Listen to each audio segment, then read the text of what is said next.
Well, he was playing with fire last week, Richard Marles, when he visited the US as Defence Minister to repeatedly advocate for the containment of China.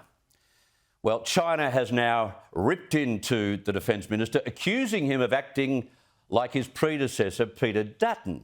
Let's bring in Shadow Home Affairs Minister Karen Andrews. Karen, terrific to have you with us this evening. I've got to say, it's almost a badge of honour to receive that kind of criticism from China, because at the end of the day, there can be no bootlicking to the Chinese, and there's no easy answer to rebuilding that relationship, is there? Well, hello, Chris. You're absolutely right. It is almost a badge of honour to be described that way by China. And look, it's clear that the Labor governments that have come into office have taken a strong view in relation to China. We would encourage them to continue to do that. On the one hand, it is very important that we maintain good trading relationships with China, but we have been aware for some time now of an increase in activity with building their military capability and, of course, their activities in the Pacific region. So it is very important that we balance both, and I would encourage the new government, and clearly they've now had the opportunity for multiple briefings from various agencies and departments now, so they would be across many of the issues that they needed to be from an intelligence, a national security, a trade perspective. They need to be able to balance the need to have an ongoing trading relationship with China against the fact that they are a significant potential threat to us here in Australia, whether that be from their military actions with weapons or whether it be their cyber capability. So explain something to me there. So when you were Home Affairs Minister, you would have heard things about what the Chinese were up to that the public wasn't aware of, and the same applies with Richard Marles. Is that the way it works? Well, and I obviously need to be very careful with what I'm saying here, but yes, as the minister responsible for Home Affairs and with the national security perspective, of course, you are briefed on national security matters. There are limited briefings of the opposition. For example, I've actually sought a briefing in my role as Shadow Home Affairs Minister in relation to the boats coming from Sri Lanka. I haven't received that yet, but I have asked for it. So the opposition does ask from time to time for briefings.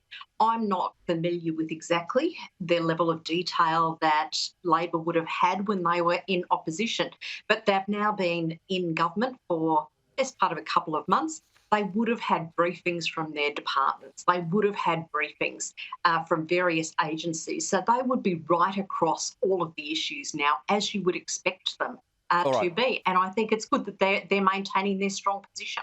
True. Now, still on Richard Marles, while in the US, he delivered a speech which called to address the issue of climate change because, in part, he said it is a national security issue. Look, can I ask you this? We must join the world in reducing CO2. But do you think the government is just continually beating this up? Look, I think that they take a particular view on it that is not overly helpful all the time. Now, to decode what I just said, the environment is very important to us. It's very important to our Pacific neighbours. We want to be able to work with them. We want to have a good relationship with them.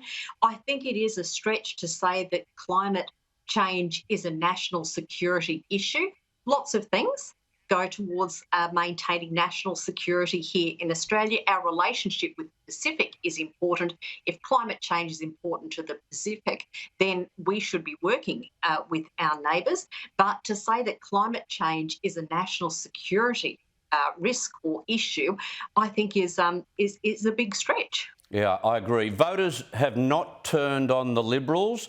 They have turned on Liberal men. That's according to New South Wales Liberal Vice President Mary Lou Jarvis, who's putting a hand up, by the way, for the Sydney seat of VAUCLUSE at the next state election. Is she right about that statement, Karen?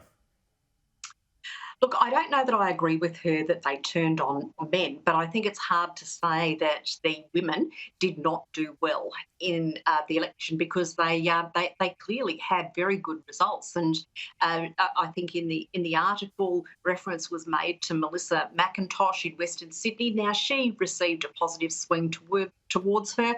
We actually did have a very good result, not quite what we wanted in Parramatta, but you compare that to the other really big swings in other parts of New South Wales, particularly in Sydney, and you've got to sort of say, well, what caused that difference? Now, we do know that the Labor, when it was in opposition, was lethal in their attack on Scott Morrison, and one of the things that they attacked the Liberal Party for was treatment of women. So I think what you're seeing is people going, okay, well, we can support women candidates, we should support women candidates, and they have done that in some seats that have been traditional Liberal seats. All right, let's get on to something that hopefully won't be the next disaster in this country. Indonesia is currently grappling with an outbreak of the highly infectious foot and mouth disease. Agriculture experts believe a travel ban with Indonesia is not the solution to protecting Australia from the outbreak. Yet I've had so many farmers contact me who are calling for a travel ban. They want to protect what they have and protect what could be the end of an $80 billion industry. What is the sweet spot here, and has the current government reached it, or is it yet to reach it? I think the current government is yet to reach that sweet spot. I mean, when you do talk to farmers, when you do talk to people in the ag sector, they are very concerned of the threat of foot and mouth disease coming into Australia because of the impact it would have on the industry. And you've got to sort of look at it and say, you know, in Western Australia, Premier McGowan was very quick to shut the borders so that people who had COVID or risk coming into the country with COVID could not bring that in to Western Australia.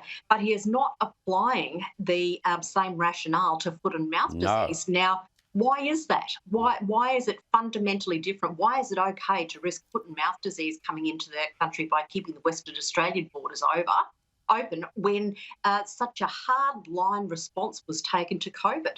Now, I know some people will say, well, it's a difference between an animal and a human, and I absolutely understand that, but this is a multi-billion-dollar industry that would wipe us out for years.